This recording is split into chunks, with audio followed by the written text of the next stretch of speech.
Hello students, today we are starting a new chapter, that is linear equations in two variable. This is the fourth chapter in NCERT book. First of all, we have some notes on this chapter, so write in your notebook. I will share it also in PDF form. What is linear equation? The equation of a straight line is the linear equation. It could be in one variable or two variable. Straight line का जो equation है उसको हम linear equation बोलते हैं. Linear इसलिए बोलते हैं क्योंकि डिग्री यहाँ पर वन है. आपने पॉलिनोमियल में भी सीखा है. तो ये वन वेरिएबल और टू वेरिएबल दोनों की हो सकती है. What is linear equation in one variable? The equation with one variable is known as linear equation in one variable.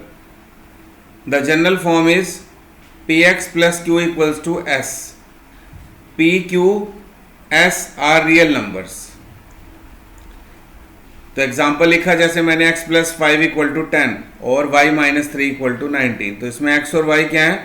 These are called variables. और एक इक्वेशन में एक ही वेरिएबल यूज हुआ, इसीलिए क्या बन गई?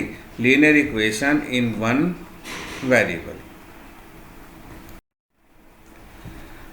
How can we plot the graph of linear equation in one variable?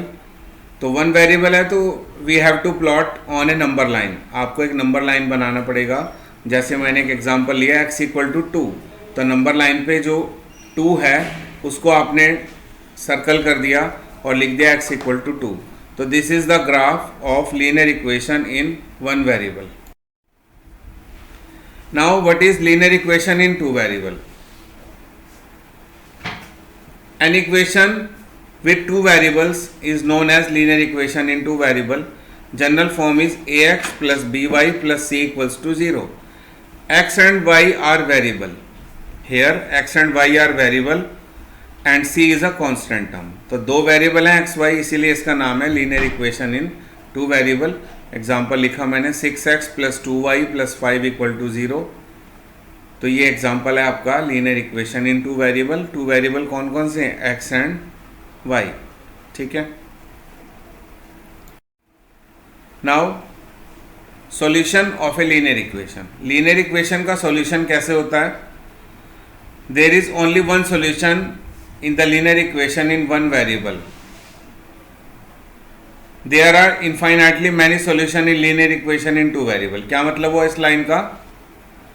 कि अगर वन वेरिएबल की इक्वेशन है तो उसका एक ही सॉल्यूशन होगा, लेकिन अगर टू वेरिएबल की इक्वेशन है तो उसके बहुत सारे सॉल्यूशन पॉसिबल हैं, many solutions. As there are two variable, क्योंकि वहाँ पर दो वेरिएबल हैं x और y, तो हम जो जो वैल्यू x की पुट करेंगे हर उस वैल्यू के लिए y की नई वैल्यू आएगी. तो इसको हम एक सॉल्यूशन को एक एग्जाम्पल के तौर पे देखते हैं.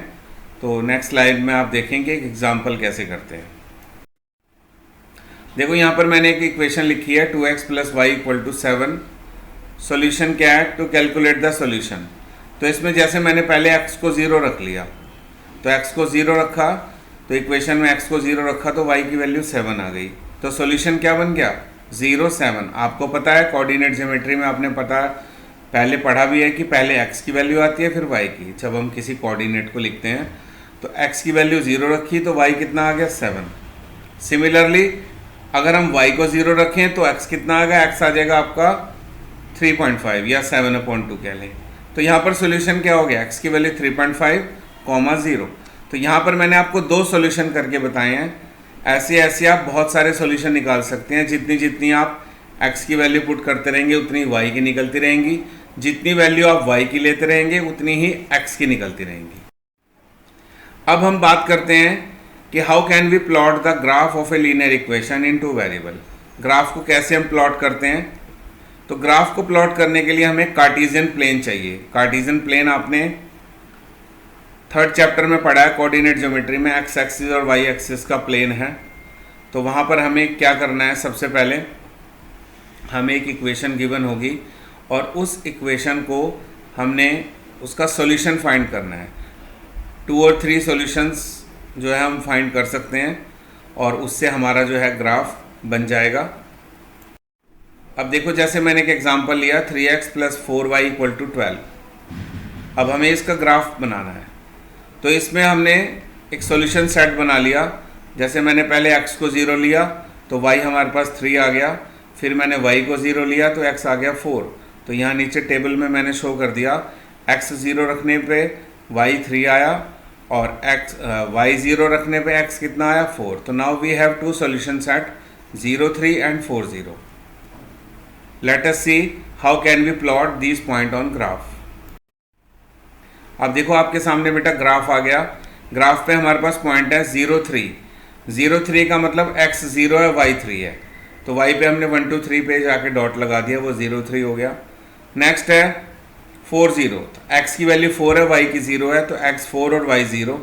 इन दोनों पॉइंट को मिलाते हुए एक सीधी लाइन आएगी। There must be a straight line. If you don't got straight line that means your calculation is wrong. अगर आप स्ट्रेट लाइन नहीं ले रहे हैं इसमें, इसका मतलब ये है कि आपने कोई कैलकुलेशन रॉन्ग की है। तो ये हमारा ग्राफ था 3x + 4y = 12 का।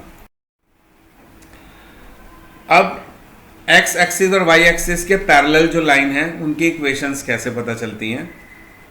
जैसे आपको x की वैल्यू 5 गिवन है, तो 1 वेरिएबल में तो आपको मैंने बताया था कि नंबर लाइन पे आप इसको प्लॉट कर सकते हैं, लेकिन अगर आप 2 वेरिएबल में लेंगे तो 2 वेरिएबल में आपको कार्टेशियन प्लेन बनाना पड़ेगा। और कार्टेशियन प्लेन पे कैसे शो करेंगे, आपको ग्राफ से मैं बताता हूँ कि इसको कार्टेशियन प्लेन पे कैसे शो करते हैं। देखो एक ग्राफ आ गया x = 5। तो हमने देखो ग्राफ पे 1 2 3 4 5 x पे हमने 5 पे पॉइंट लगाया और एक लाइन खींच दी, तो वो y एक्सिस के पैरेलल हो गई। और क्या इक्वेशन होगी, x = 5। सपोज करो हमें कुछ एक और इक्वेशन गिवन है y = -3। तो y की वैल्यू -3 जो लेने के लिए हमें x एक्सिस से नीचे आना पड़ेगा, तब हमने जो लाइन है किसके x एक्सिस के पैरेलल लेंगे।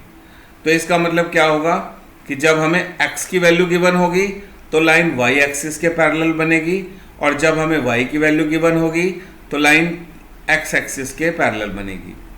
तो मैं आपको ये सब कुछ PDF फॉर्म में भी भेज रहा हूँ, इसको आप अपनी नोटबुक में नोट कर लें, फिर मैं आपको आगे इसकी होमवर्क असाइनमेंट भी दूंगा।